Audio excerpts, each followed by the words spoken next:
আপনারা দেখছেন জবর খবর, বাংলার স্পন্দন।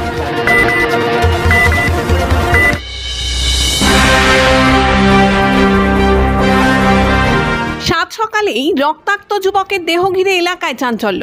ঘটনাস্থলে পুলিশ। মৃতদেহ উদ্ধার করে যুবকের পরিচয় জানার চেষ্টা করছে পুলিশ। পাশাপাশি কে বা কারা এভাবে যুবককে খুন করে রাস্তার উপর ফেলে দিয়ে গেল সে ব্যাপারে তদন্ত শুরু করেছে পুলিশ।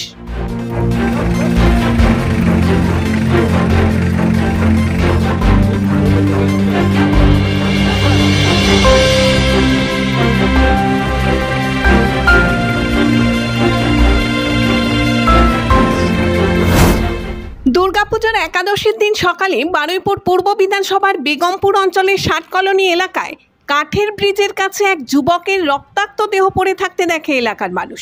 যুবকের দেহের পাশে পড়ে রয়েছে মদের বোতল, আশেপাশে ছড়িয়ে ছিটিয়ে আছে মদের গ্লাসও।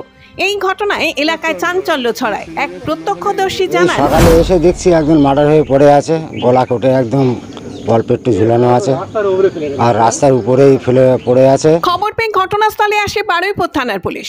প্রাথমিক তদন্তে পুলিশ জানতে পারে মদের আসরে যুবকের নলি কেটে খুন করা হয়েছে। মৃত যুবকের পরিচয় জানার চেষ্টা করছে তদন্তকারী পুলিশ।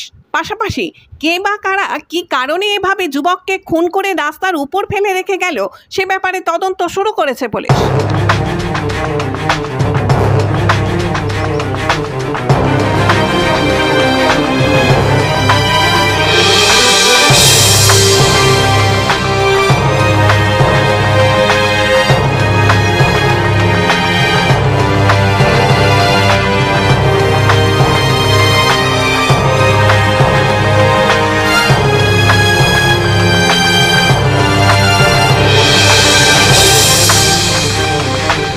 গ্রামবাসীদের অভিযোগ, এই রাস্তায় সন্ধে হলেই মদের আসর বসে, আর এই মদের আসরেই বাগবিতণ্ডা থেকে খুন বলেই তাদের ধারণা।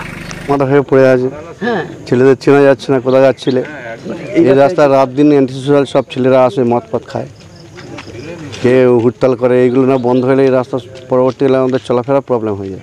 এই লোকালয়ে লোকজন চলে বেশি রাত্রে তো লোকজন চলে না, মদ করা বেশি চলে আর মদ খায় এই রাস্তাটা। আর আমাদের এখানে তো সন্ধ্যার সময় তো সন্ধ্যার থেকে রাত 11টা 12টা অবধি মদের আসর চলে এই রাস্তায়। আর বলতে গেলেই মানে সে একদম উল্টোপাল্টা কথাবার্তা বলে, আর মদ ফদ খেয়ে আর সে মদের বোতল সব ভেঙে চড়ে একদম রাস্তার উপরে ফেলে দিয়ে যায়। অনেক লোক এরকম ধান ফান এরকম কাটতে গেলে বা কাটা তোলা তুলতে গেলে পার ভিতরে পড়ে গেলেই মানে পাটা কেটে।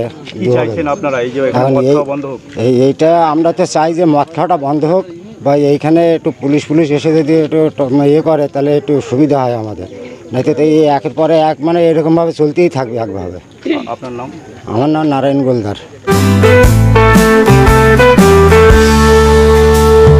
চোখের যত্ন নিন, চোখ আপনার অমূল্য সম্পদ, আপনার চোখকে রাখুন নিরাপদ। চোখের যে কোনো সমস্যায় চলে আসুন জয়নগর রক্ততলায় সুপ্রাচীন চক্ষু চিকিৎসা কেন্দ্র আইসেফে।